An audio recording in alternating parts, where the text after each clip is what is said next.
Hello दोस्तों, नमस्ते। आप सभी का चैनल में स्वागत है। चैनल को सब्सक्राइब करें, लाइक करें, शेयर करें। जैसे कि आप सभी को पता है कि 2026 की वैकेंसी आने वाली है यूपी टीजीटी पीजीटी की। अब यूपी टीजीटी पीजीटी की तैयारी के लिए तो पहले आप पीवाई की देके फिर उसके बाद प्रैक्टिस सेट। यहाँ पे मैं प्रैक्टिस सेट करा रही हूँ। पीवाई की मैराथन क्लास पड़ी हुई चैनल पे, तो आप मैराथन क्लास में प्ले लिस्ट पे जाइए। वहाँ पे आपको पूरा घटना चक्र के क्वेश्चन आंसर मिल जाएंगे, तो आप वहाँ से देख सकते हैं। जैसा कि आयोग ने बताया कि ये जो आपकी एग्जाम है ये दिसंबर तक हो जाएगा और अब अगस्त चल रहा है। अगस्त, अक्टूबर, नवंबर, 2-3 महीने, 2.5 महीने आप समझो अपने। इसलिए जम के अपनी तैयारी करो। वैकेंसी अच्छी खासी है, जो अब की बार सिलेक्शन आपको मिल जाए। पहला क्वेश्चन है यूपी टीजीटी पीजीटी का प्रैक्टिस सेट हिंदी साहित्य 2026 के एग्जाम की तैयारी की। संपूर्ण कोर्स से संबंधित है, पूरे 125 प्रश्न देखेंगे यहाँ पे व्याख्या सहित। पहला क्वेश्चन है जयशंकर प्रसाद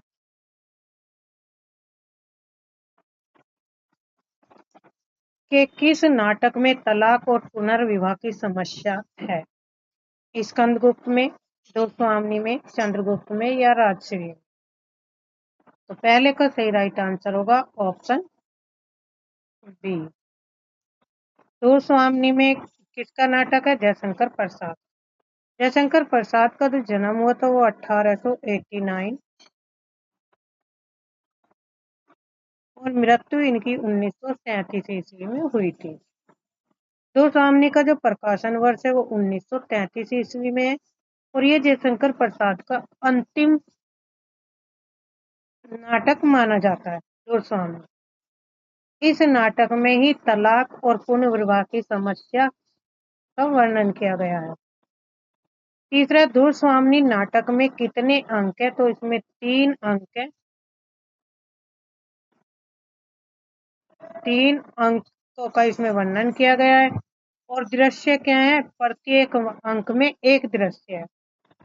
3 अंक और 3 अंक में एक दृश्य। प्रत्येक अंक में क्या है? एक दृश्य का वर्णन किया गया है।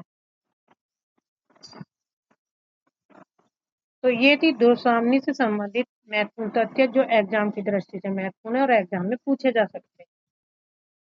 तो यही पूछा जाता है दोस्वामिनी नाटक में कितने अंक है? तो 3 है और 3 अंकों के में प्रत्येक में 3 अंक के प्रत्येक दृश्य में क्या है? एक दृश्य का वर्णन है। 3 अंक। स्कंदगुप्त का प्रकाशन वर्ष 1928 में है। इसमें भी स्कंदगुप्त में कितने अंक है? 5 अंक।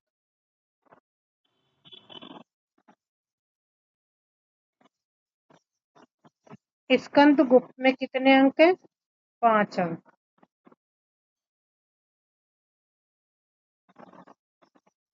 5 अंक है और 33 इसमें दृश्यों का वर्णन किया गया। 5 अंक, 33 दृश्य। प्रकाशन वर्ष 1928 में जयशंकर प्रसाद का यह चारों नाटक जयशंकर प्रसाद के हैं। चंद्रगुप्त का है, चंद्रगुप्त में 4 अंक है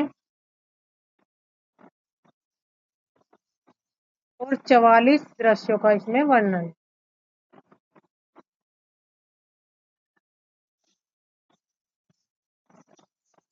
राजश्री का प्रकाशन वर्ष है 1915 और चंद्रगुप्त का प्रकाशन वर्ष 1931। दोस्वामिनी का 1933 और इसमें कितने अंक है? 3 अंक। 3 अंक है और तीनों अंक में एक दृश्य का इसमें वर्णन। तो ये थी इससे महत्वपूर्ण तथ्य। तो आंसर हमारा कौन सा होगा? Option B. Question number 2। दूसरा क्वेश्चन है इतिहास तिमिरनाशक पुस्तक के लेखक कौन है? बालकृष्ण भट्ट, बद्री नारायण चौधरी प्रेमधन, राजा शिव प्रसाद और मीर्सबंद।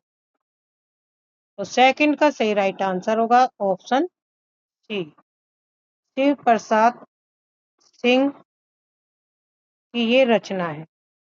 शिव प्रसाद सिंह सितारे हिंद, शिव प्रसाद सितारे हिंद की ये पुस्तक है, रचना है। इनकी अन्य रचनाएं हैं जैसे राजा भोज का सपना, राजा भोज का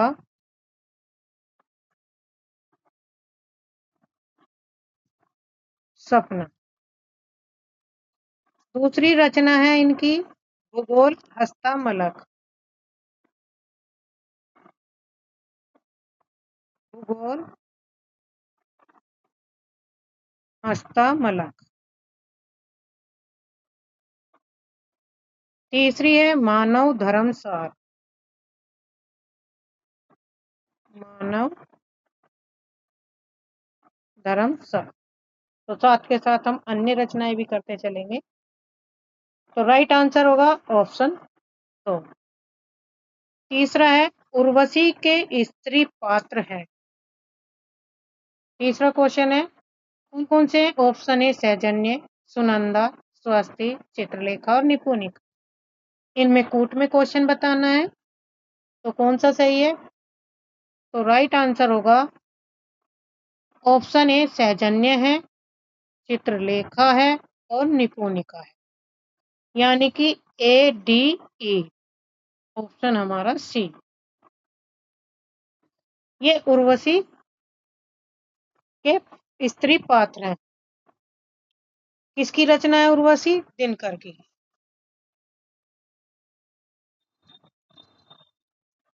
रामधारी सिंह दिनकर की। उर्वशी का जो प्रकाशन हुआ था वो 1961 में प्रकाशित हुई थी और इस उर्वशी पर क्या मिला था 1972 ईस्वी में इसे ज्ञानपीठ पुरस्कार भी मिला था। 1972 ईस्वी में क्या हुआ था? ज्ञानपीठ पुरस्कार। उर्वशी रचना पर। तो ये थे इससे महत्वपूर्ण तथ्य। आगे चलते, राइट आंसर होगा हमारा सी।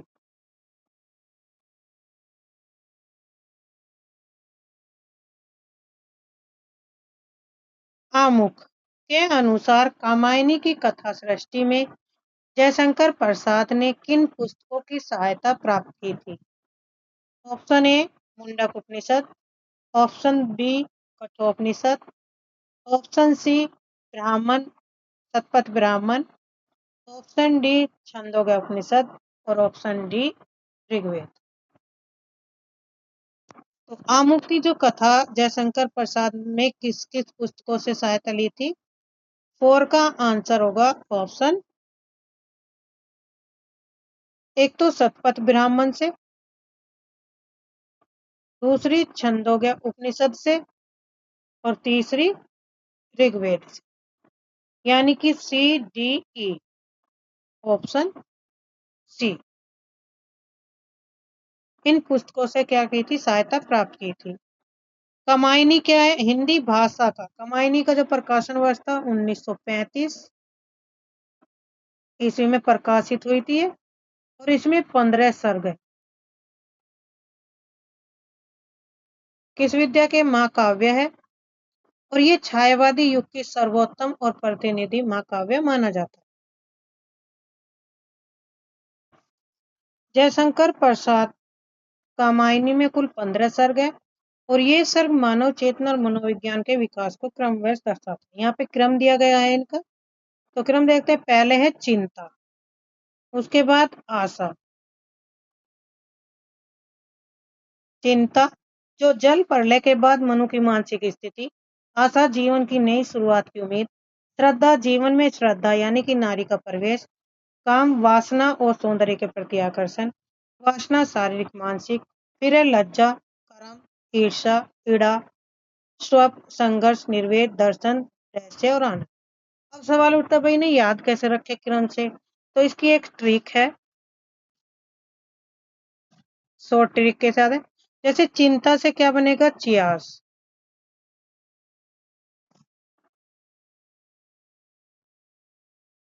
चियास, फिर है कमल, कमल,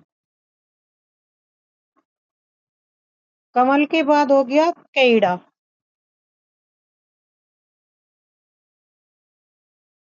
मात्रा बढ़ेगी। कैड़ा।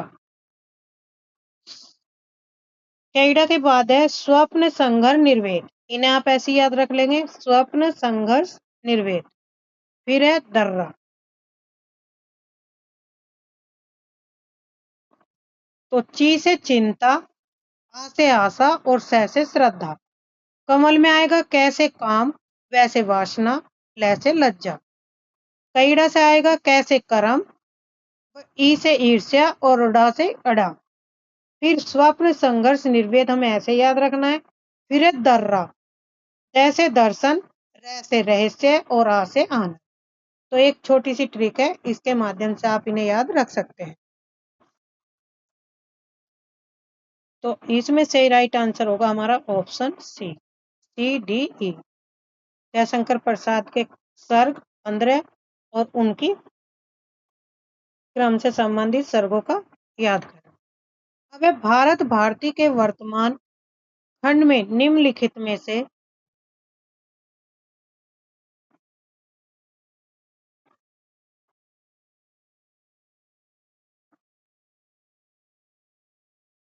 भारत भारती के वर्तमान खंड में निम्नलिखित में से किन उप शीर्षकों का वर्णन है। जैसे अंग्रेजों का राज, कृषि और कृषक, शिक्षा की व्यवस्था और स्वतंत्रता की कामना, दुर्भिक्ष। यहाँ भी कूट में दिया गया है। तो भारत भारती का प्रकाशन वर्ष 1912 में हुआ था। किसकी रचना है, मैथिली शरण गुप्त की।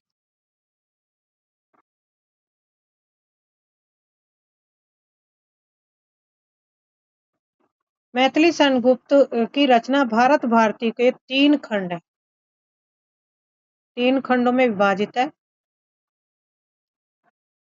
पहला है भारत का अतीत,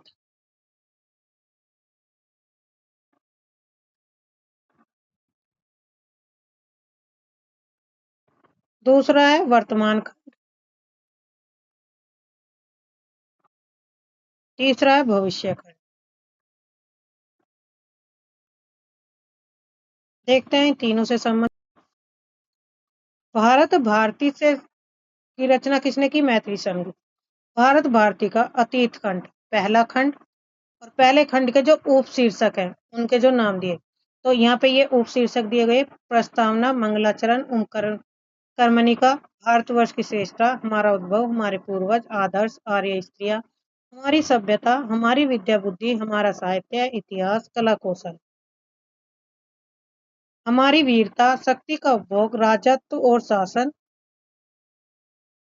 प्राचीन भारत की एक झलक, विचार, महत्ता, अवनति का आरंभ, महाभारत, अनार्यों का आक्रमण, अवतार, बोधकाल, अशोक और गुप्त, जैन मत, मतभेद, हिंदू धर्म, हिंदू विकास निराश, मुसलमानों का प्रवेश, यवन राजत्व, आत्मविज्ञान, यवन राजत्व का अंत, ब्रिटिश राज्य, हमारी दशा।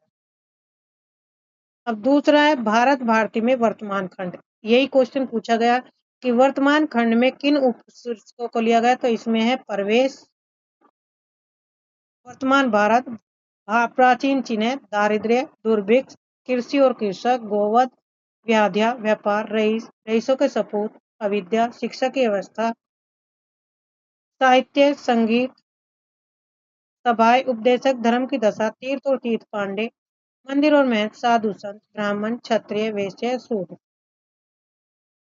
स्त्रियां, संतान और समाज। तीसरा खंड है भविष्य खंड। इसमें है उद्बोधन, ब्राह्मण, क्षत्रिय, वैश्य, शूद्र, साधु संत, तीर्थ गुरु, शिक्षित, नेता, कवि, नवयुवक, धनी और शिक्षा।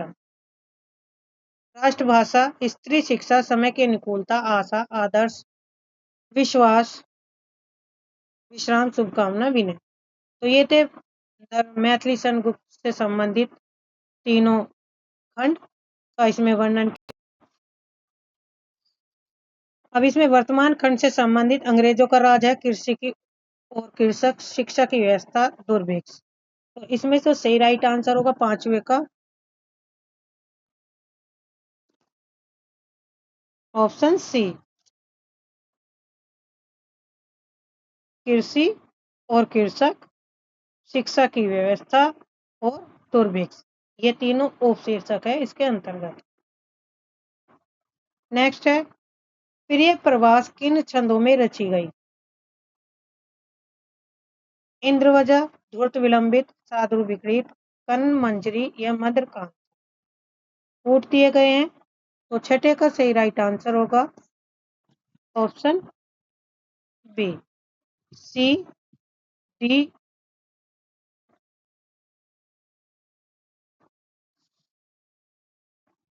छठे का है बी, बी सी ई, बी सी और ई। धूर्त विलंबित, कनक मंजरी, मध्यकांता।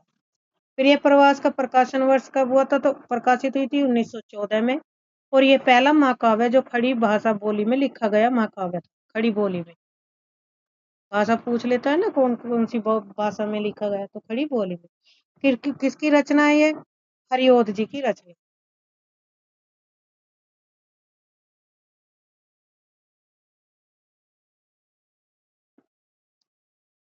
हरिओध जी की रचना है। और प्रिय प्रवास में कितने सर्ग हैं? 17 सर्ग दिए गए। इसमें कृष्ण के जन्म से लेकर मृत्यु तक का इसमें वर्णन किया गया है। प्रिय प्रवास में कुल 17 सर्ग दिए गए हैं, जो इस प्रकार है। प्रथम सर्ग में संध्या का वर्णन, गोकुल का सांध्य वातावरण। द्वितीय सर्ग में गोकुल वासियों के कृष्ण के प्रति अनन्य अनुराग चिंता। तृतीय में नंद जी की व्याकुलता और कंस के क्रूर निमंत्रण का प्रश्न। चतुर्थ में है राधा के अनुपम सौंदर्य और उनके निश्चल प्रेम। पंचम गोकुल का विरह वर्णन, माता यशोदा और राधा की मार्मिक व्यवस्था। छठा सप्तम सर्ग, अष्टम, नवम, दसम, एकादश, द्वादश और त्रयोदश, ये पूरे 17 सर्ग यहाँ पे दिए गए। तो आप यहाँ से देख के याद कर लीजिए। जिन दिन देखे वे कुसुम गई सो बीती बहार, अब अली रही गुलाब में अपत काटेली डार। ये प्रसिद्ध हुआ किस कवि का? रसलीन का है, ग्वाल कवि का, बिहारी का, भिखारी दास का। सातवें का सही राइट आंसर है ऑप्शन सी, बिहारी का। यह दो है। बिहारी की एकमात्र जो रचना थी बिहारी सतसई। बिहारी सतसई, इससे इन्हें क्या हुई थी? प्रसिद्धि प्राप्त हुई थी। नेक्स्ट क्वेश्चन है, रीति काल के सर्वांग निरूपक कवि वे हैं जिन्होंने काव्य के समस्त अंगों का विवेचन अपने ग्रंथों में किया। अतः निम्नलिखित में से रीति काल का कौन सा ऐसा कवि नहीं है जिसकी गणना सर्वांग निरूपक कवियों में की जाती है? कुलपति मिश्र है, देव है, मतीराम है या चिंतामणि। तो राइट आंसर होगा ऑप्शन आठवें का, ऑप्शन सी। मतीराम जो है सर्वांग कवियों के अंतर्गत नहीं आते, जबकि कुलपति मिश्र, देव और चिंतामणि तीनों सर्वांग निरूपण कवि के रूप में आते हैं। क्वेश्चन नंबर 9, निम्नलिखित में से कौन सा कवि सगुण भक्ति धारा का नहीं है? तो नहीं बताना है। धूरदास, सुंदरदास, रसखान और स्वामी हरिदास। तो राइट आंसर होगा ऑप्शन बी, सुंदरदास जो थे बहुत पढ़े लिखे और शिक्षित संत थे, तो ये संत कवि के उसमें आते हैं, सगुण भक्ति धारा में नहीं। संत काव्य धारा के कवि थे। कौन? सुंदरदास। जबकि रसखान, धूरदास और स्वामी हरिदास ये सगुण भक्ति धारा के कवि। क्वेश्चन नंबर 10, सुरतीय नृत्य नाट्य सब चाहत अस होए, गोद लिए हुलसी प्रेत, तुलसी सोसुत होए। उपयुक्त दोहा किस कवि द्वारा लिखा गया? तुलसीदास, रहीमदास, स्वामी अगदास या नाभादास। 10वें का सही राइट आंसर है ऑप्शन बी, यह जो रहीमदास के द्वारा लिखा गया दोहा है।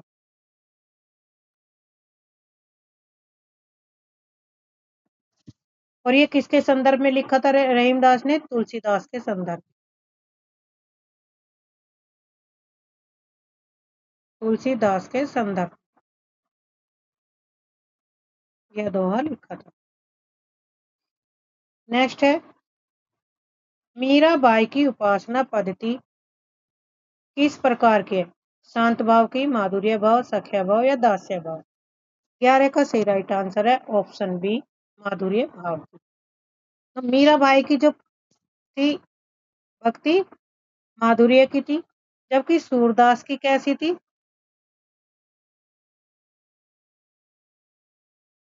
सूरदास सूरदास की सख्य भाव की थी। और तुलसीदास की जो भक्ति भावना थी वो कैसी थी? भक्ति भाव की थी।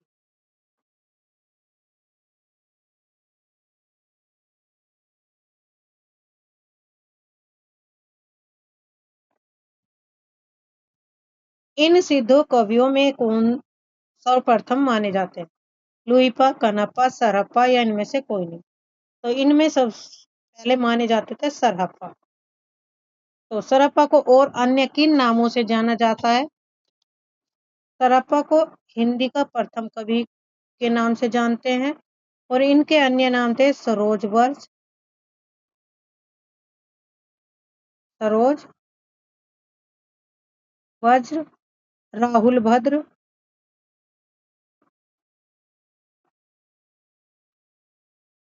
राहुल भद्र, आदि नामों से इन्हें जाना जाता था। बच्चन सिंह ने सरहप्पा के बारे में लिखा था। बच्चन सिंह का एक कथन है। तो बच्चन सिंह ने लिखा था किनके बारे में? सरहप्पा के बारे में। आक्रोश की भाषा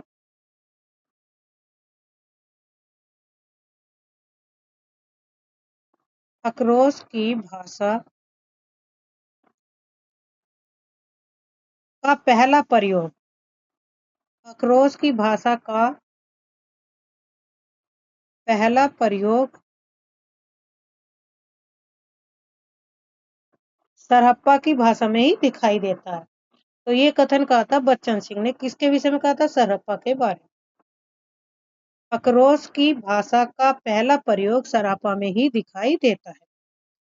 निम्नलिखित में से कौन सी सिद्ध की वाणियों की भाषा है? सिद्धों की सदुकड़ी भाषा, संधा, खिचड़ी या अवधी? तेहरे का सही राइट आंसर है ऑप्शन बी, संधा भाषा। सिद्धों में सबसे पुराने कवि कौन रहे? सरहप्पा रहे। और सिद्धों की भाषा को संध्या भाषा का नाम किसने दिया था? तो संध्या भाषा का नाम किसने दिया था? मुनिदत्त तथा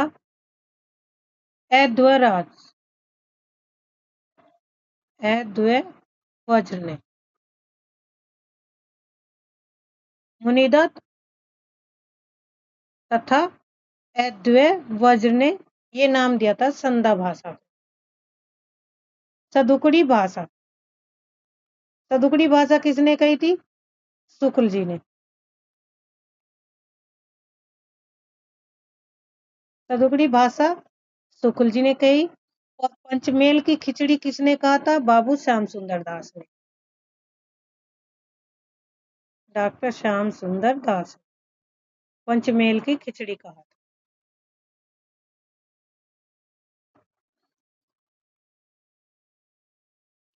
सदुकड़ी भाषा शुक्ल जी ने। इनमें से कौन आदिकाल के कवि हैं? हृदयराम, नाभादास, प्राणचंद चौहान या इनमें से कोई नहीं? 14 का सही राइट आंसर है ऑप्शन डी, इनमें से कोई नहीं। हृदयराम, नाभादास और प्राणचंद चौहान ये सभी कौन सी शाखा के कवि हैं? राम भक्ति शाखा।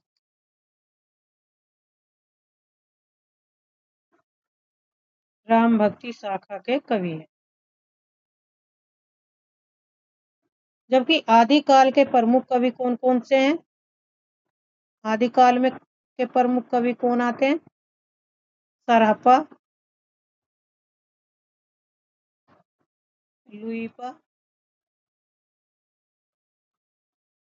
कन्हप्पा, धोबिपा, हेमचंद, विद्यापति और चंद्रबदाई आदि। Question number 15। देवगिरी को जीतकर दिल्ली आने के बाद चामुंड राय दाहिम ने पृथ्वीराज को किस बात के लिए प्रेरित किया? रेवा तट पर मृगाए के लिए, रेवा नदी में नौका विहार के लिए, गुर्जर नरेश से युद्ध करने के लिए, मोहम्मद गोरी के मान भंग के लिए?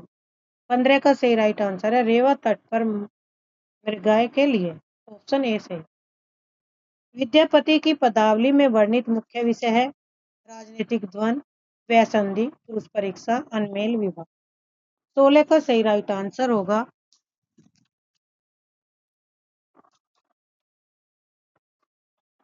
ऑप्शन सी, बी और डी। विद्यापति की पदावली में किनका वर्णन है? व्यासंधि का और अनमेल विवाह का वर्णन किया। विद्यापति की जो रचना है कौन सी है? मैथिली भाषा में पदावली गोरक्ष विजय लिखी गई थी। अवध भाषा में कीर्ति लता और कीर्ति पताका है। संस्कृत में है शैव सर्वसार, गंगा वाक्यावली, भूपरिक्रमा, दान वाक्यावली और पुरुष परीक्षा। 17 का सही राइट आंसर। 17 number question. भला हुआ जो मारिए भामनी मेहरा कंतु, लज्जे जम तू गया असी जय बग्गा घरु एंतु का तात्पर्य है हे बहना, अच्छा हुआ जो मेरा कंत मारा गया। अच्छा नहीं हुआ क्योंकि वह मारे जाने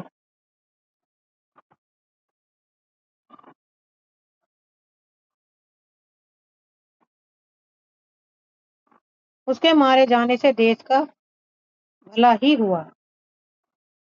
दी है हे बहना, बहन युद्ध में अपने पति के मारे जाने से मैं खुश हो गई। तो यहाँ पे कौन सा आंसर सही है? तो राइट आंसर होगा ऑप्शन डी। वो कह रही है कि अच्छा हुआ कि युद्ध में मारे जाने से, हे बहन युद्ध में अपने पति के मारे जाने से मैं बहुत खुश हूँ क्योंकि मैं सखियों के बीच लज्जा से बच गई हूँ। यही इन पंक्तियों का हास्य है। तो राइट आंसर इसमें डी होगा 17 का। ए और डी। ऑप्शन ए पहला विकल्प। ऑप्शन ए कौन सा है? हे बहना अच्छा हुआ मेरा कंत मारा गया, कंत का मतलब पति मारा गया। डी हे बहन युद्ध में अपने पति के मारे जाने से मैं बहुत खुश हूँ क्योंकि मैं अपने सखियों के बीच लज्जा से बच गई हूँ। तो राइट आंसर होगा ऑप्शन ए। आचार्य रामचंद्र शुक्ल ने हिंदी साहित्य का आचार्य रामचंद्र शुक्ल जी ने हिंदी साहित्य का इतिहास में साहित्य इतिहास की अवधारणा स्पष्ट करते हुए जनता की चित्तवृत्ति पर प्रभाव डालने वाली किस परिस्थिति का जिक्र नहीं किया? राजनीतिक का, सामाजिक का, सांप्रदायिक या सांस्कृतिक? तो राइट आंसर होगा सांस्कृतिक का नहीं किया। आचार्य रामचंद्र शुक्ल जी ने स्पष्ट करते हुए कहा कि जनता की चित्तवृत्ति पर प्रभाव डालने वाली सांस्कृतिक परिस्थिति का इन्होंने जिक्र नहीं किया। प्रथम प्रकाशन वर्ष के अनुसार हिंदी साहित्य के इतिहासकारों के निम्नलिखित इतिहास ग्रंथों को पहले से बाद के क्रम में लगाइए। रामकुमार वर्मा का हिंदी साहित्य का आलोचनात्मक इतिहास का प्रकाशन वर्ष है 1938 ईस्वी में। शिवदान सिंह चौहान का है हिंदी साहित्य का 80 वर्ष 1954।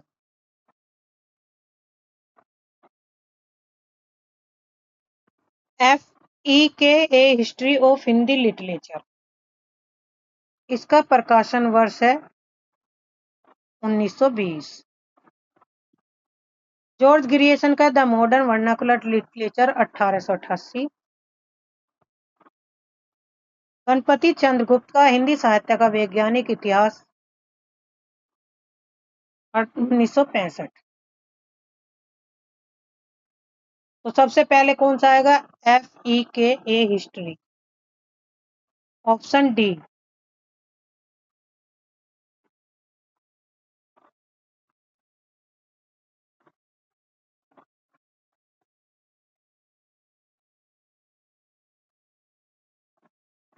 सबसे पहले है जॉर्ज ग्रियर्सन का 1888। तो राइट आंसर होगा ऑप्शन डी। सबसे पहले सी, फिर डी, फिर ए, फिर ई और फिर लास्ट में बी 1954।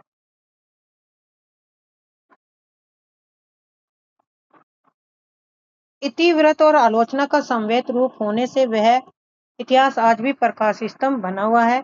इस कथन में जिस इतिहास की ओर संकेत किया गया उसके लेख।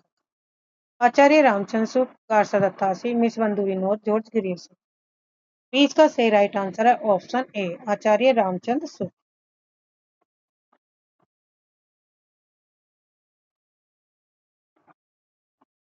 आचार्य रामचंद्र शुक्ल का हिंदी साहित्य के इतिहास से यह पंक्ति ली गई है।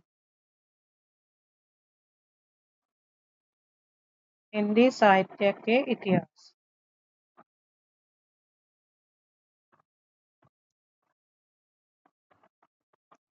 प्रकाशन वर्ष 1929। ये पंक्ति। आचार्य रामचंद्र शुक्ल का हिंदी साहित्य का इतिहास पहले किस ग्रंथ की भूमि के रूप में छपा था?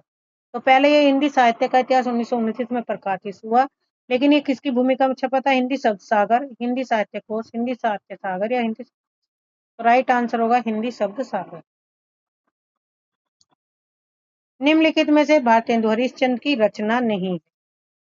आषाढ़ का महात्म्य, अपवर्ग पंचक, भक्ति सरवर्ष और हिंदी भाषा। तो 22 का सही राइट आंसर है ऑप्शन ए, आषाढ़ महात्म्य जो है भारतेंदु हरिश्चंद्र की रचना नहीं है। भारतेंदु हरिश्चंद्र की रचना कौन सी है? वैशाख महात्म्य। वैशाख महात्म्य। भक्ति सरवस इनका 1870 में, और अपवर्ग पंचक उनकी काव्य कृतियां। हिंदी भाषा उनके द्वारा संपादित एक निबंध संग्रह है। हिंदी भाषा क्या है? निबंध संग्रह। किसके द्वारा हुआ था ये? भारतेंदु हरिश्चंद्र।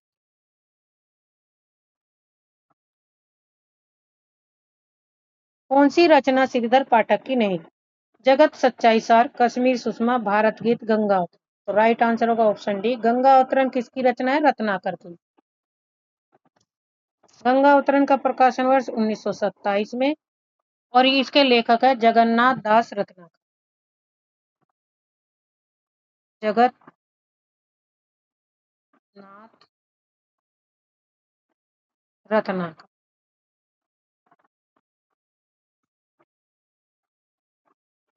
छायावाद के 4 स्तंभों में निम्न में से कौन सा एक नहीं है? अगे, निराला, पंथ, प्रसाद। तो राइट आंसर होगा अगे नहीं है, बाकी तीनों है। जनता मुझसे पूछ रही है क्या बतलाऊं, जन कवि हूं मैं साफ कहूंगा क्यों हकलाऊं। पंक्तियां किसकी है? तो right answer option C, Nagarjun की ये पंक्तियां हैं। Question number 26। इस सप्तक में एक भी कवित्री नहीं है। तार सप्तक में, चौथा में, दूसरे में या तीसरे में? तो राइट आंसर होगा तार सप्तक में एक भी कवित्री नहीं है, और इसका प्रकाशन वर्ष 1943 ईस्वी में किसने किया था? अगे के द्वारा संपादित हुए थे चारों संपादक।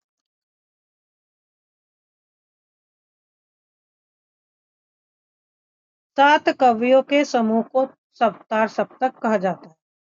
यानी कि एक सप्तक में कितने कवि? 7 कवियों के समूह।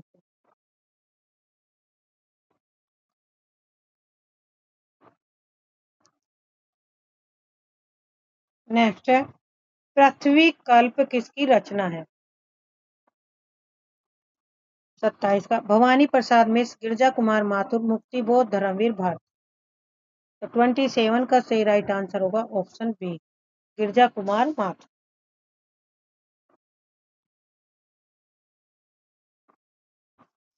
तार सप्तक कवि का संपादन किसने किया? अगे के द्वारा।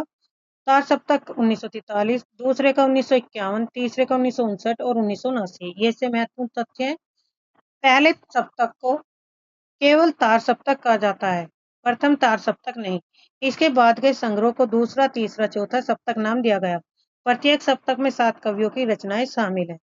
यहाँ 4 सप्तकों के कवियों के नाम और उनकी शॉर्ट ट्रिक, मजेदार ट्रिक है। शॉर्ट ट्रिक से इन कवियों के नाम आप याद रख सकते हैं। तार सप्तक 1943। शॉर्ट ट्रिक है, अमूने गिरा प्रभा में, अमूने गिरा प्रभा में। ऐसे अगे, मैं से मुक्तिबोध, ने से नेमिचंद, गै से गिरजा कुमार, पै से प्रभाकर, भा से भारत भूषण राम।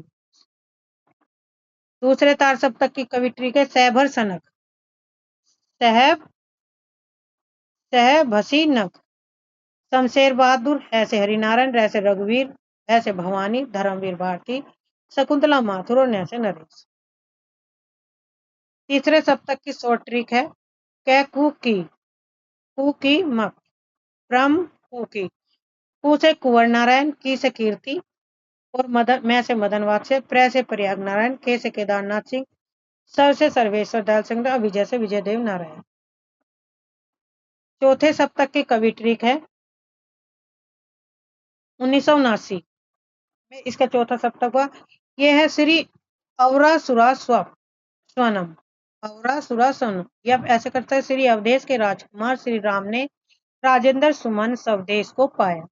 एव से अवधेश कुमार, रा से राजकुमार, सु से सुमन राजे, रा से श्री राम वर्मा, स्व से स्वदेश भारती, न से नंद किशोराचार्य, रा से राजेंद्र किशोर। तो ये थी मजेदार। चारों तार सप्तक हमने कर लिए। 27वां है पृथ्वी कल्प किसकी रचना है? तो राइट आंसर होगा ऑप्शन बी गिरजा कुमार माथुर की। गिरजा कुमार कैसे कवि हैं? तो ये प्रयोगवादी कवि हैं। प्रयोगवादी कवि हैं। इनकी प्रमुख रचनाएं पृथ्वीकल्प, कल्पांतर, छाया मत छूना, शिलापंख, चमकीले आदि। 28 कबीर दास में जो रहस्यवाद पाया जाता है वह अधिकतर सूफियों के प्रभाव के कारण यह किसका कथन है? डॉक्टर पुखराज मारू, सोमप्रभ सूरी, आचार्य रामचंद्र सूरी, डॉक्टर नगेंद्र। 28 का सही राइट आंसर है ऑप्शन सी, आचार्य रामचंद्र सूरी का यह कथन है। मनवा तो दूं दिसी फिरे, यह तो सुमिरन नाई का उक्त काव्यांश किस कवि का है? सूरदास का, रहीम का, रसखान का या कबीरदास? 29 का सही राइट आंसर है कबीरदास। कबीरदास जी की भक्ति काल निर्गुण शाखा के प्रमुख कवि। कबीरदास जी की वाणियों का संकलन किसने किया था? बीजक नामक ग्रंथ में मिलता है। पद्मावत का बंगला अनुवाद किसने किया? तो ये किया था आला उजाला, ऑप्शन बी। आला उजाला को यह अनुवाद अराकान के राज्य के वजीर मगन ठाकुर ने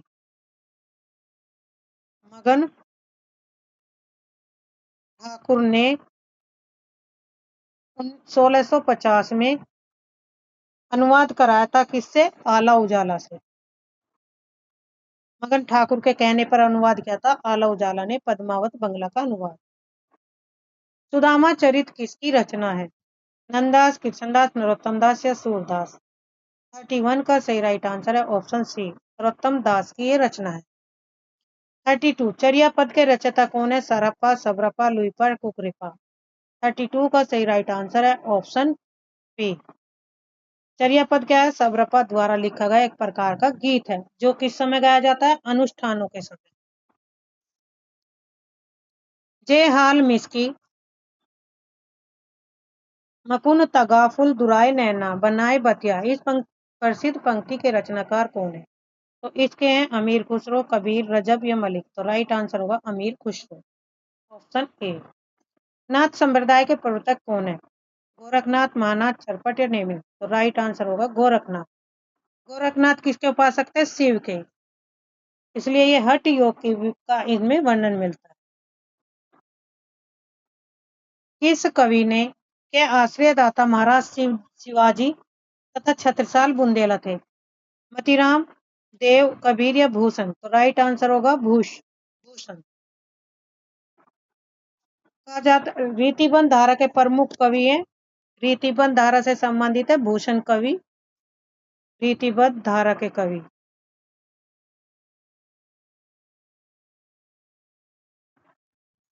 कहा जाता है कि महाराज छत्रसाल ने भूषण की पालकी को कंधा लगाया था, जिस पर भूषण ने कहा था शिवा को बखानो की बखानो छत्रसाल को। अमिय हलाहल मद भरे सेत श्याम रत्नार, जियत मरत झुकी झुकी परत जही चित्त पत एक बार। कवि रसलीन द्वारा रचित यह दोहा उनकी किस कृति से संग्रहित है? राइट आंसर हुआ अंग दर्पण से। किसकी रचना है ये? रसलीन की। रसलीन द्वारा रचित अंग दर्पण से ये पंक्तियां ली गई है।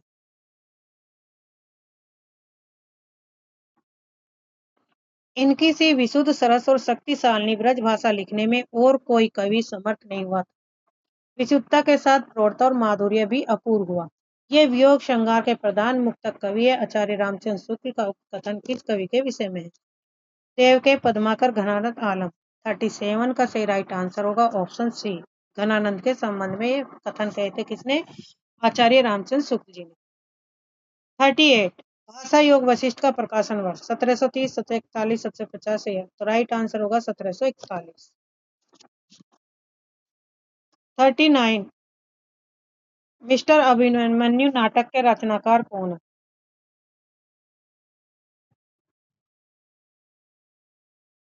लक्ष्मी नारायण,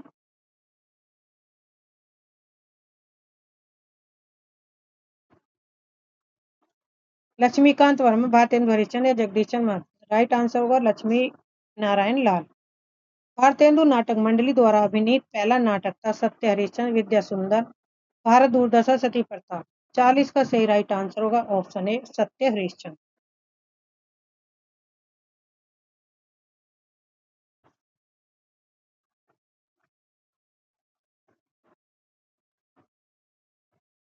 मैला आंचल उपन्यास का कथा क्षेत्र निम्न में से कौन सा है? लखनऊ है, दरभंगा, बनारस, बिहार?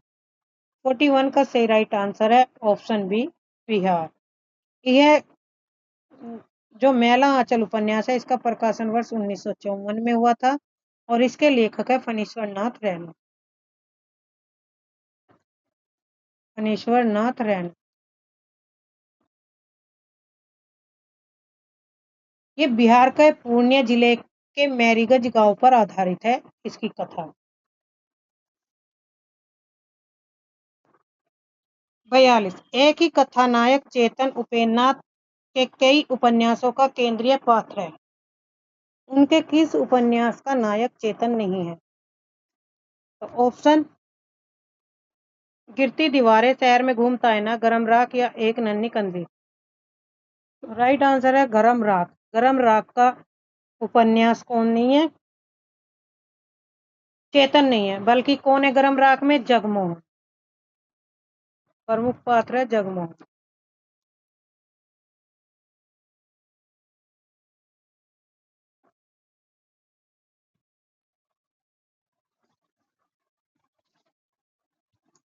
नेक्स्ट क्वेश्चन है निम्नलिखित रचना और उनके रचनाकारों को सुमेलित करके सही कूट का चयन कीजिए। श्यामा स्वप्न किसकी है? ठाकुर जगमोहन की। नरेंद्र मोहिनी देवकी नंदन खत्री की। मायाविनी गोपाल राम घेरू की। पृथ्वीराज चौहान की है बलदेव प्रसाद की।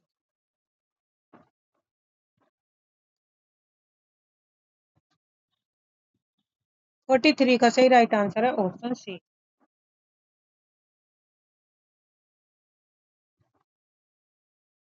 3, 1, 2, 4। जयशंकर प्रसाद की पहली कहानी कौन सी है? ग्राम, महुआ, सालवती या गुंडा? तो राइट आंसर होगा ग्राम। ग्राम का प्रकाशन वर्ष 1911। 1911 में ये प्रकाशित हुई थी और किस पत्रिका में हुई थी? ये इंदु पत्रिका नामक पत्रिका। जो छाया है वो प्रसाद जी का प्रथम कहानी संग्रह है। जयशंकर प्रसाद का क्या है? प्रथम कहानी संग्रह छाया कहानी संग्रह।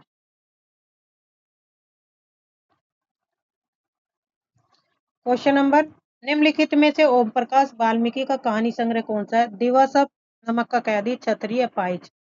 45 का सही राइट आंसर है छतरी। छतरी कहानी संग्रह किसका? ओम प्रकाश वाल्मीकि। भारतेंदु युग के प्रमुख निबंधकार कौन है? पदम सिंह शर्मा, काशीनाथ खत्री, श्याम बिहारी मिश्र, राधाचरण गोस्वामी? तो 46 का सही राइट आंसर है ऑप्शन सी। 2 और 4 काशीनाथ है और राधा चरण गोस्वामी। भारतेंदु युग के प्रमुख निबंधकार हैं बद्री नारायण चौधरी। बद्री नारायण। दूसरे हैं काशीनाथ, फिर है प्रताप,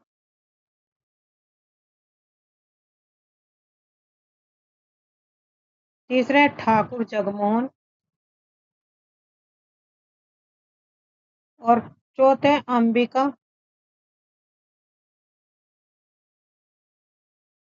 अंबिका दत्त व्यास और पांचवे राधा कृष्ण दास।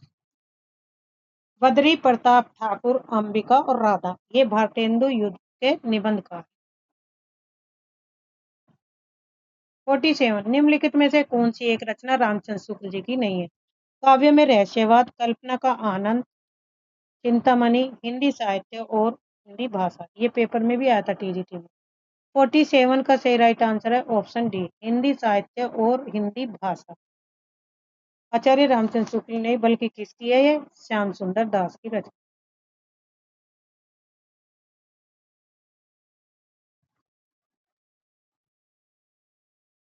शेष तीनों रचनाएं किसकी? आचार्य रामचंद्र शुक्ल की। काव्य में रहस्यवाद 1929 में प्रकाशित हुआ था।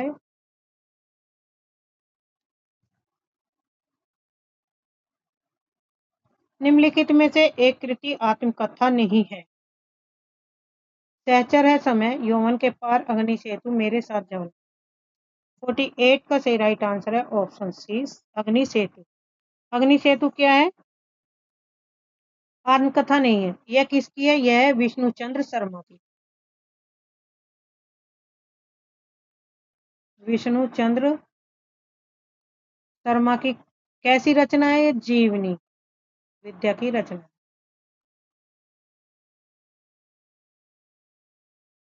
लगता नहीं है दिल मेरा किसकी आत्मकथा है? 49। ये है कृष्णा अग्निहोत्री। इसका प्रकाशन वर्ष 1997 में हुआ। विद्या की दृष्टि से कौन सी रचना अन्य तीन से भिन्न है? मुर्दैया, मणिकर्णिका, कितनी धूप में कितनी बार और वट वृक्ष की छाया में। 50 का सही राइट आंसर है ऑप्शन डी, वट वृक्ष की छाया में। किसके द्वारा लिखी गई है? कुमुद नागर के द्वारा।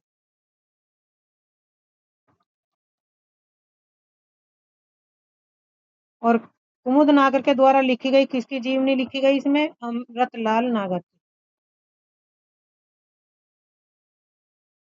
अमृतलाल नागर की जीवनी लिखी थी कुमुद नागर ने, वट वृक्ष की छाया। मनीषी की लोक यात्रा किसकी जीवनी है? प्रेमचंद की, निराला की, कविनाथ गोपीनाथ शरतचंद। तो 51 का सही राइट आंसर है कविनाथ गोपीनाथ। Option C. संस्मरणात्मक रचना और रचनाकारों के दृष्टि से कौन सा विकल्प असंगत है? गलत बताना है। कौन सा गलत है? वसंत से पतझड़ तक रविंद्र त्यागी का, सज्जन के सहयात्री रविंद्र कालिया का, कुछ यादें कुछ बातें अमृतलाल राय की, चिड़िया रैन बसेरा विद्यानिवास मिश्र की। 52 का सही राइट आंसर है ऑप्शन सी, कुछ यादें कुछ बातें अमृतलाल का। ये गलत।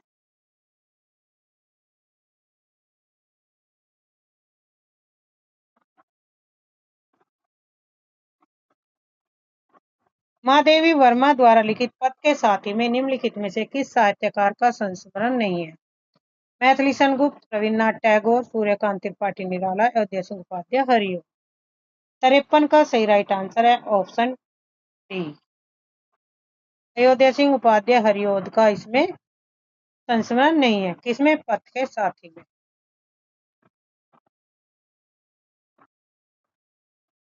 इनमें रेखाचित्र परक कौन सी कृति महादेवी वर्मा की नहीं है?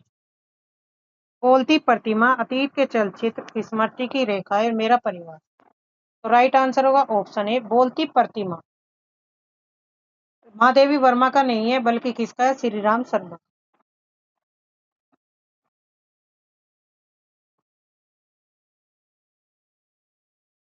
कब प्रकाशित हुआ था ये? 1937 में।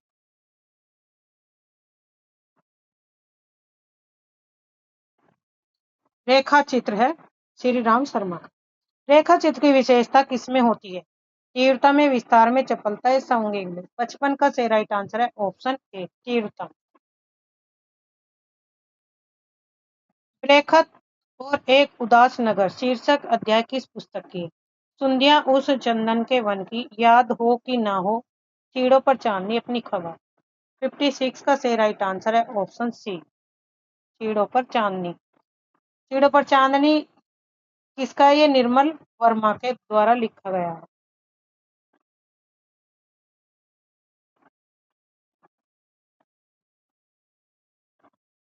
निर्मल वर्मा इसके लेखक है। क्या है ये? यात्रा साहित्य।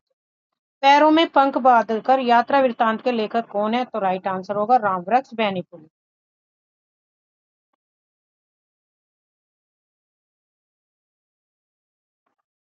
सबको जानत तुम्हारे सारे जगत जहान, इस वाक्य में कौन सा काव्य दोष है? न्यून पदत्व, पुनरुक्ति, क्लिष्ट या विकृत? राइट आंसर होगा पुनरुक्ति, क्योंकि एक ही शब्द जगत और जहान कई 100 बार रिपीट हो गया। जगत माने संसार, जहान माने संसार। दूसरा क्वेश्चन है, आचार्य मम्मट ने काव्य के गुण कितने बताए? 10, 3, 15, 8। 59 का सही राइट आंसर है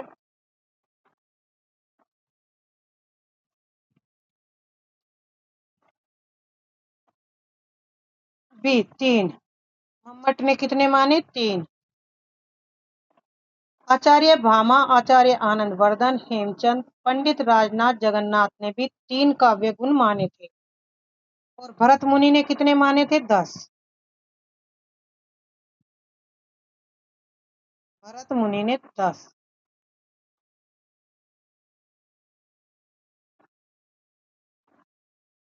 दंडी ने भी 10।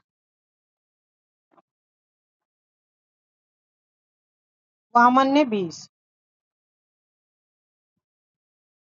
काव्य दोष माने थे। और भोज ने 24। तो ये याद रखने के 24।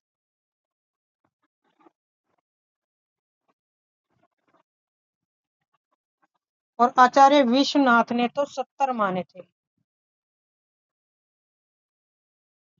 विश्वनाथ ने कितने काव्य दोष माने? 70। तो भाई इनके नोट्स बनाते चलिए ताकि आपको रिवीजन में काम आए। इनमें से आचार्य मम्मट की रचना कौन सी है? नाट्यशास्त्र, व्यक्ति विवेक, काव्य अलंकार, काव्य प्रकाश। तो 60 का सही राइट आंसर होगा ऑप्शन डी, काव्य प्रकाश जो है मम्मट की रचना है। 61। भारतीय रस सिद्धांत में साधारणीकरण का प्रयोग सर्वप्रथम किसने किया? आचार्य विश्वनाथ ने, जगन्नाथ ने, भट्टनायक, अभिनव गुप्त ने। 61 का सही राइट आंसर है भट्टनायक ने।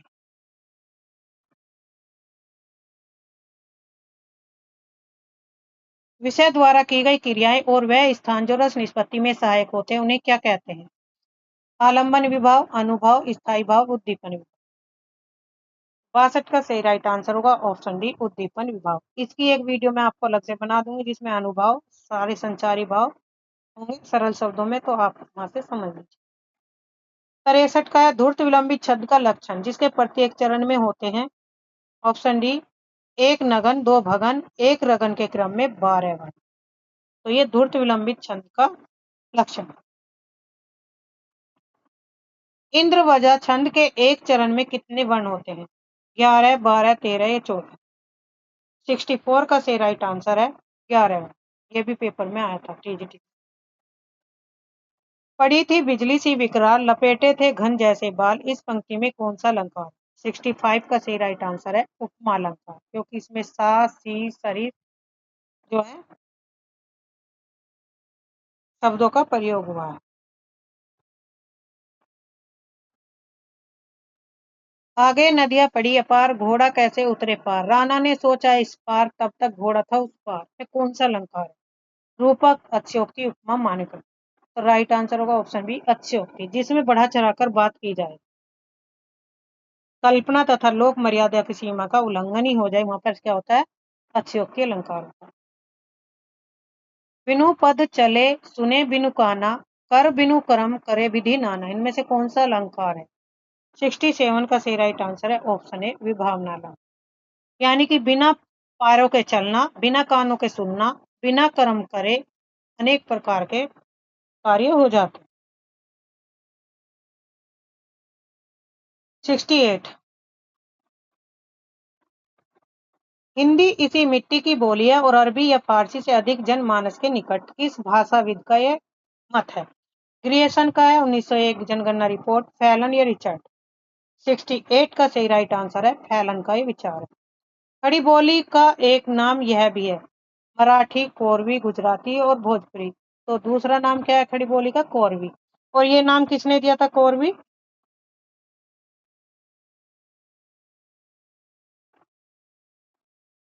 कोरवी नाम किसने दिया था? राहुल सांकृत्यायन।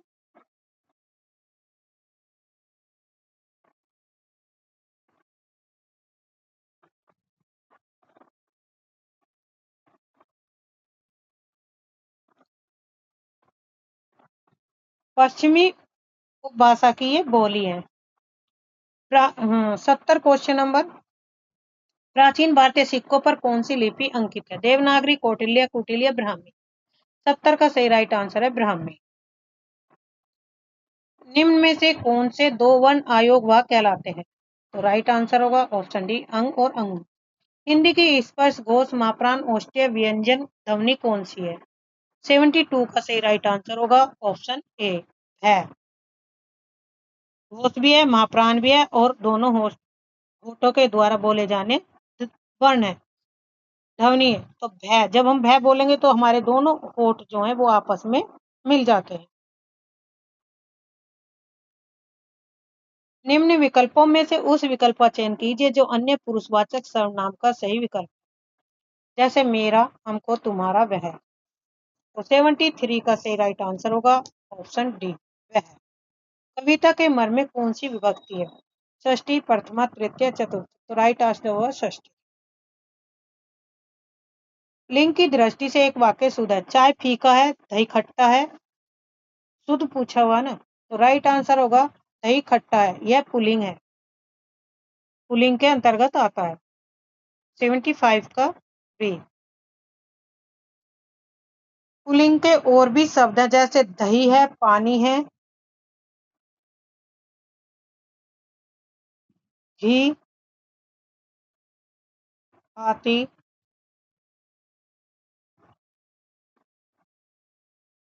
गुस्सा और मजा आदि शब्द पुल्लिंग के अंतर्गत आते हैं। निम्नलिखित शब्दों में किस एक लिंग का परिवर्तन हिंदी भाषा में प्रचलित नहीं है? चाचा, बहन, कोयल, भैंसा? तो राइट आंसर होगा कोयल। कोयल क्या होता है? लिंग, यह इसका जो बदला नहीं जाता, कोयल कोयल ही रहेगी। जैसे चाचा का चाची, बहन का भाई, भैंसा का भैंस, तो इनके बदल जाएंगे, बाकी कोयल का कोयल ही रहेगा। इस वाक्य में एक वचन का प्रयोग हुआ। लड़के बोले, लड़के ने कहा, लड़कों ने कहा, लड़के ने लड़कों से कहा। तो राइट आंसर होगा 77 का बी, लड़के ने कहा। शयन संधि में कौन सी संधि है? तो शयन में कौन सी है? 78 का सही राइट आंसर होगा अयादि संधि।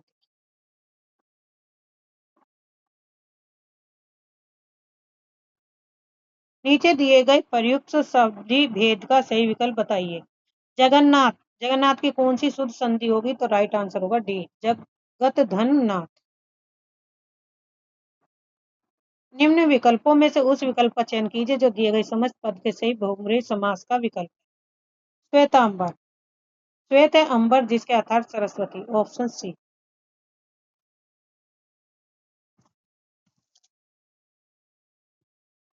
81। ऋण मुक्त शब्द में कौन सा समास है? संबंध तत्व, संप्रदान, अधिकरण या अपादान? तो राइट आंसर होगा अपादान, यानी कि ऋण से मुक्त हो गया, वो आजाद हो गया। निज दिन बरसत नैन हमारे, सदा रहत पावस ऋतु हम पर जबते श्याम सिधारे। 82 का सही राइट आंसर है ऑप्शन बी, वियोग श्रृंगार। वियोग श्रृंगार कैसे? क्योंकि श्रृंगार रस के दो भेद होते हैं। श्रृंगार रस के दो भेद हैं, संयोग और वियोग।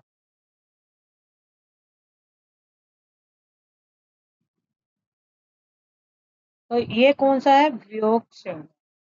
संयोग का अर्थ होता है मिलना, मिलन होना, और वियोग का अर्थ है बिछड़ना। लालटेन शब्द है, देशज है, तद्भव है, विदेशी है, तत्सम। 83 का सही राइट आंसर है ऑप्शन सी, यह एक विदेशी शब्द है। व्युत्पत्ति की दृष्टि से शब्दों को कितने भागों में बांटा जाता है? 2, 8, 6 या 4? 84 का सही राइट आंसर है 4।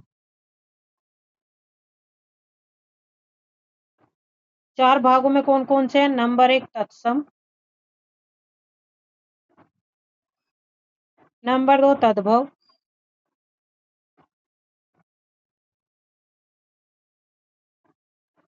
और तीसरा है देशज और विदेशी। देशज और विदेशी 4 भागों में बांटा जाए। निम्न विकल्पों में उस विकल्प का चयन कीजिए जो दिए गए शब्द का पर्यायवाची शब्द नहीं है। सोना का पर्यायवाची नहीं है, वो ढूंढना है। फाटक, कुंदन, मैं और हेम। 85 का सही राइट आंसर है मैं सोना नहीं है, मैं, ऑप्शन सी। 86 निम्नलिखित में से हाथी का पर्यायवाची नहीं है, तो राइट आंसर होगा ऑप्शन डी, वही जो हाथी का पर्यायवाची शब्द नहीं अपितु यह पृथ्वी का पर्यायवाची है, वही जो पृथ्वी का पर्यायवाची। धूसर किसका पर्याय है? हर्ष का, मेघ का, गंधर्व का या अजा का? तो राइट आंसर होगा ऑप्शन सी, गंधर्व का। 88 विलोम शब्द की दृष्टि से एक युग्म अशुद्ध है। आगमन, गमन, आगमन।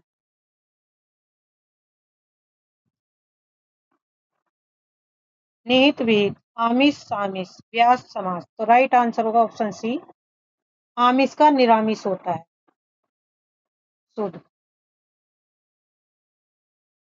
निरामिष।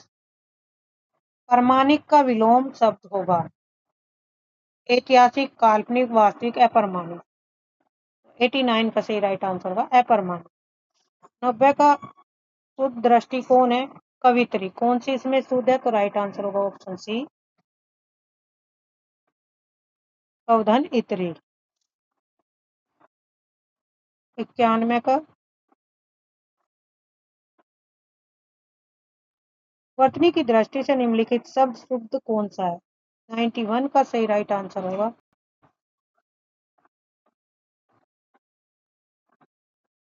वर्तनी का दृष्टि से आहान शब्द क्या है? शुद्ध, ऑप्शन डी वाला। स्वावलंबन का क्या है? अशुद्ध है, तो इसका शुद्ध रूप होगा स्वावलंबी। 10 है स्वा, वे, ले, वे। ये होगा शुद्ध रूप। और निरा अवलंब का शुद्ध रूप होगा नीरव लंब। नीरव लंब,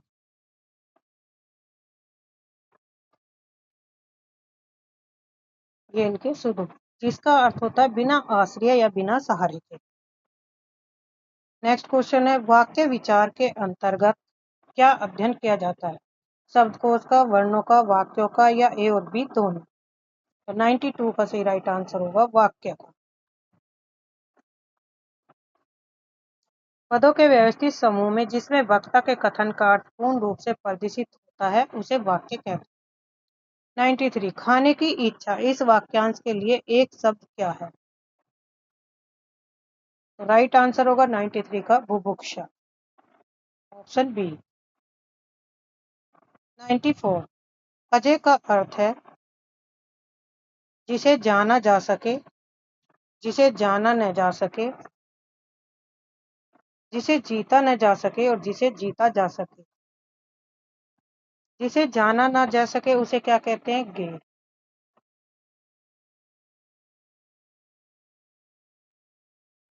क्या ज्ञानी है? गे। जिसे जाना न जा सके, अगे।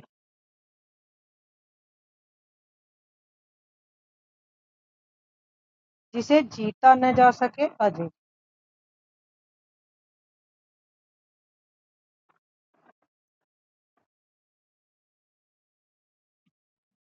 राज्य।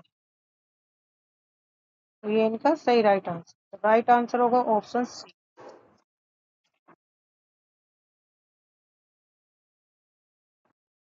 छाती के बल चलने वाला के लिए एक शब्द क्या होगा? पूरक, भुजंग, कुरंग या तुरंग? 95 का सही राइट आंसर होगा उरंग। भुजंग का अर्थ होता है सांप।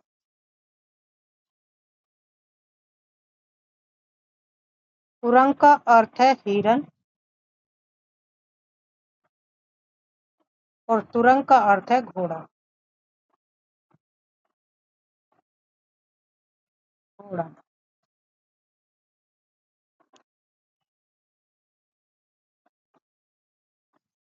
तन पर नहीं लता पान खाए अलबत्ता, इस लोकोक्ति का सही अर्थ क्या होगा? 96 का सही अर्थ होगा झूठा दिखावा करना। Option A. आंतड़ियों में बल पड़ना मुहावरे का अर्थ है। Option B. हंसते हंसते पेट में पीड़ा हो जाए। खेत रहना मुहावरे का अर्थ है युद्ध में शहीद हो जाना। Option A.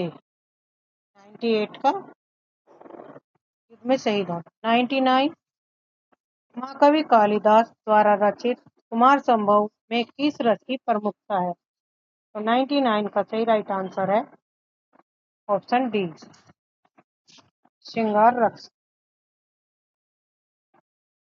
100 10 कुमार चरित्र किसकी रचना है? कालिदास की, दंडी की, भवभूति की या भास की? तो राइट आंसर होगा दंडी की। संस्कृत काव्य में पद लालित्य के लिए किसकी प्रसिद्धि सर्वाधिक है? 101 के लिए आंसर होगा डी, दंडी की। इस विषय में एक श्लोक है, जैसे उपमा कालिदास के लिए, हार्वे अर्थ गौरव के लिए, दंडी पद लालित्य और मागे संचित योग गुणा, यानी कि जो माग है वो तीनों गुणों के को समाहित करते हैं से संबंधित। अन्वय शब्द का संधि विच्छेद क्या होगा? अनुधन है। Option C. 102 का। 103।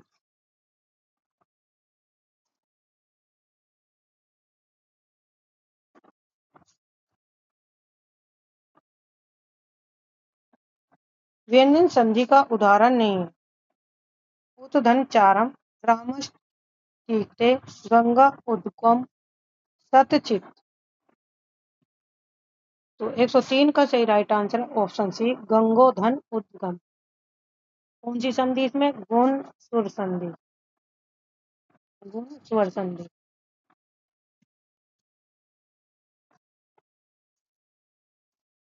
बाकी तीनों में व्यंजन संधि है। निम्नलिखित में से किस शब्द में पश्चिमी तत्पुरुष समास है? देशितम, स्वर्गपतित, ग्रामगत, वाक्पटु। 104 का सही राइट आंसर है ऑप्शन बी, स्वर्गपतित। देशितम में संप्रदान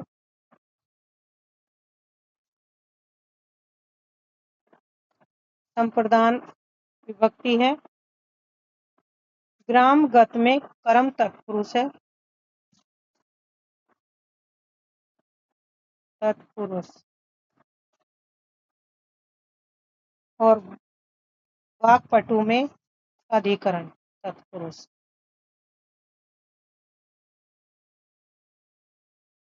अधिकरण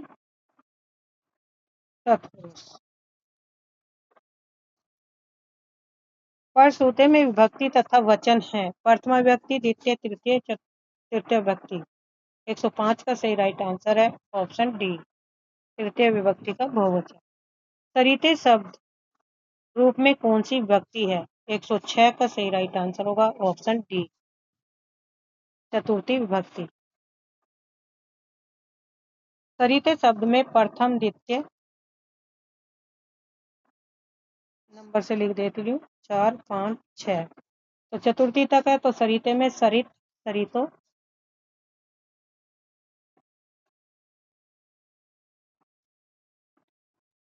द्विवचन में सरितव और सरित। बहुवचन विसर्ग आ जाएगा। द्वितीय विभक्ति में सरितम, तृतीय में है सरिता, चतुर्थी में है सरिते। तो चतुर्थी का एक वचन हो गया सरिते। सरिताओ सरिता, इनमें दोनों में यही विभक्ति चलती है। फिर सरिदाभ्याम, सरिदभ्याम और सरिद्भि, सरिद्भि, और यही इसमें हो गई। इसमें क्या हो जाएगा, सरिद्भ्य हो गया, दभ्य।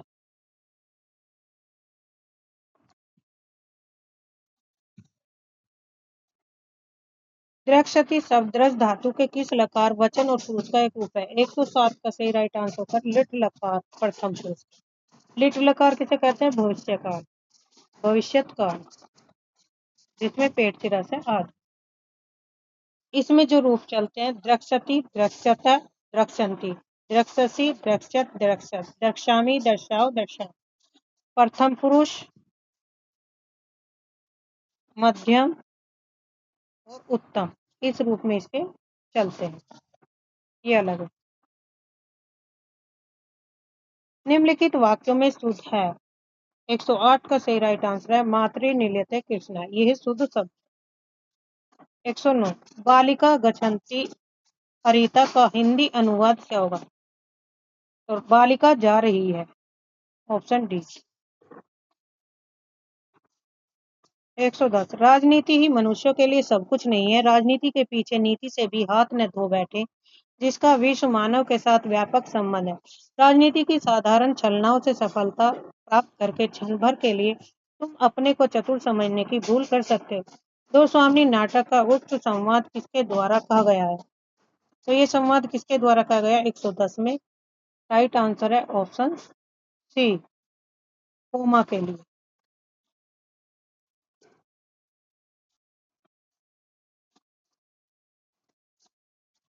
मीर देव के लिए कहा गया है, ऑप्शन डी, मीर देव के लिए। शेखर एक जीवनी भाग 1 में किन पश्चिमी विचारकों के नाम आते हैं? Karl Marx, Rosa Luxemburg, Nietzsche, Trotsky, Descartes. 111 का सही राइट आंसर है option A C D, A C और डी। कार्ल मार्क्स का आता है, नीत्शे का, त्रोत्स्की का। सही मिलान करना है सूची फर्स्ट और सेकंड को। लोकरीन उपन्यास है, यह इनका प्रसिद्ध एक आंचलिक उपन्यास है। जीवन परिधि कहानी है, यह 52 में प्रकाशित पहला कहानी संग्रह है। चलिए फगुन बोरे आम निबंध है, यह इनका एक प्रसिद्ध ललित निबंध संग्रह है। मेरे राम का मुकुट बिगड़ा, यह इनका एक उत्कृष्ट संस्कृत। यह आंसर सही है। तो 111 के बाद कौन सा?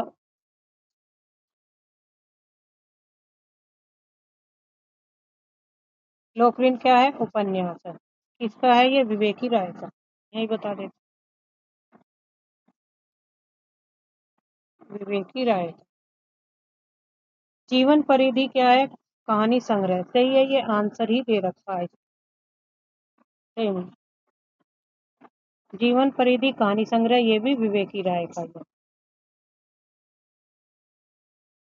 चली फगुन नेट बोरे आम निबंध है, ये भी विवेकी राय का है।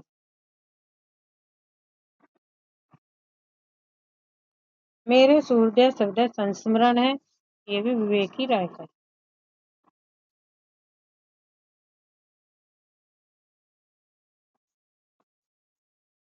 उसने कहा था कहानी के आधार पर उपयुक्त कथन। लाहौर के बूम काट वालों की बोली मरहम लगाने का काम करती है।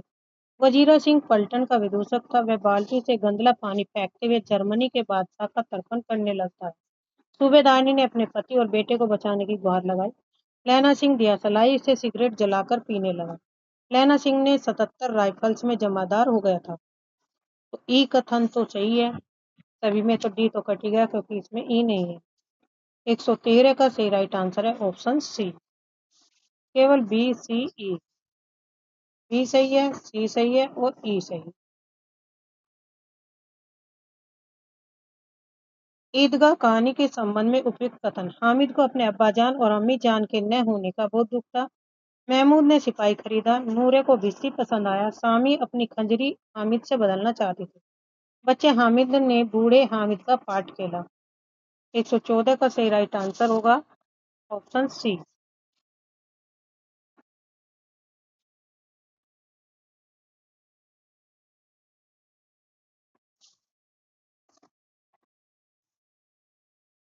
बी, डी और ई तीनों कथन सही।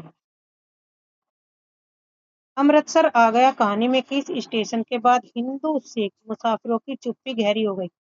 अमृतसर के, वजीराबाद, झेलम या हरबंसपुरा? 115 का सही राइट आंसर है वजीराबाद के। आत्म चेतस का भाव तो संपूर्ण भारतीय नवजागरण में यही चेतना भारतीय अस्मिता, सांस्कृतिक अस्मिता की पहचान। भारतेंदु ने इसी आत्म चेतस को समष्टि चेतस की ओर उन्मुख किया। यह कथन किस इतिहासकार का है? 116 का सही राइट आंसर है ऑप्शन बी, बच्चन सिंह का। संस्मरण की पुस्तकें हैं नंगा तलाई गांव, ऋण धन जल, अच्छे दिन पाछे और वे लड़ेंगे हजार साल। 117 का सही राइट आंसर है ऑप्शन सी। ए और सी क्या है? संस्मरण है नंगा तलाई और अच्छे दिन पाछे गए। नंगा तलाई का गांव 2004 में। चार संस्मरण की पुस्तकें हैं और इसके लेखक है विश्वनाथ त्रिपाठी।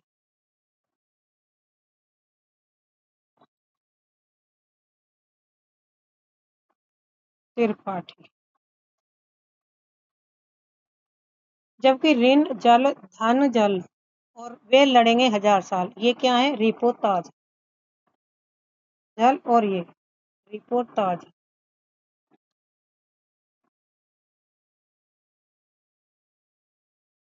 ऋण जल धन के रिपोर्ताज कौन है? के लेखक है फणीश्वरनाथ रैना। फणीश्वरनाथ रैना। वे लड़ेंगे हजारों साल, इसके लेखक है शिव सागर मिश्र। शिव सागर मिश्र।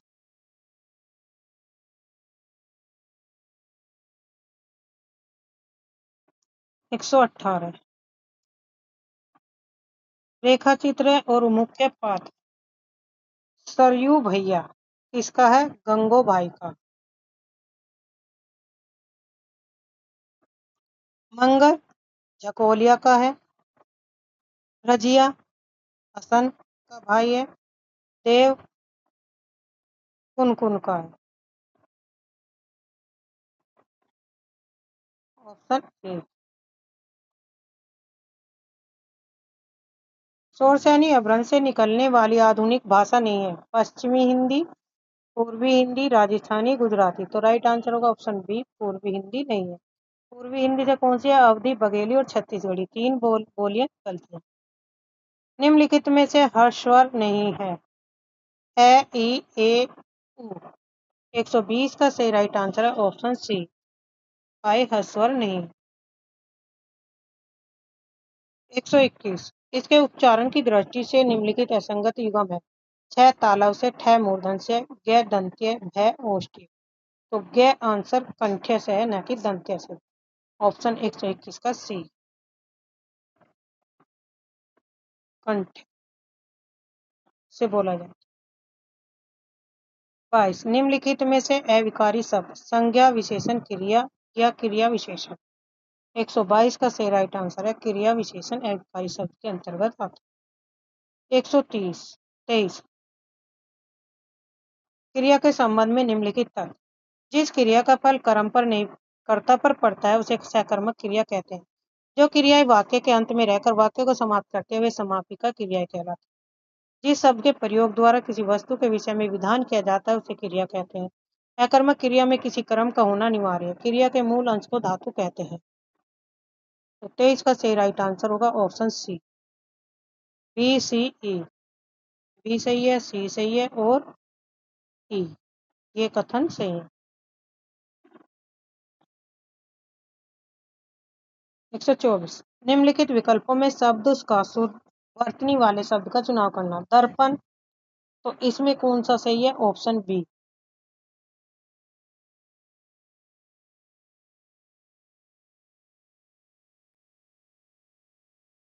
125 निम्नलिखित में गुण संधि वाला शब्द नहीं है।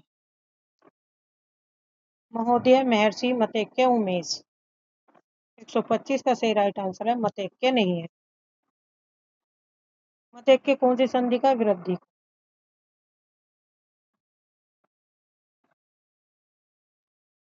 मत धन ऐक्य, इसका सही संधि होगा मत धन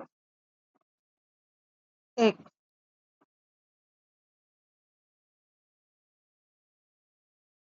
ये आंसर। आज के लिए इतना ही। धन्यवाद। चैनल को सब्सक्राइब करिए, लाइक करिए, शेयर करिए ताकि आपको समय पर नोटिफिकेशन। वीडियो अच्छी लगी तो कमेंट करिए और वीडियो को शेयर करिए अधिक से अधिक।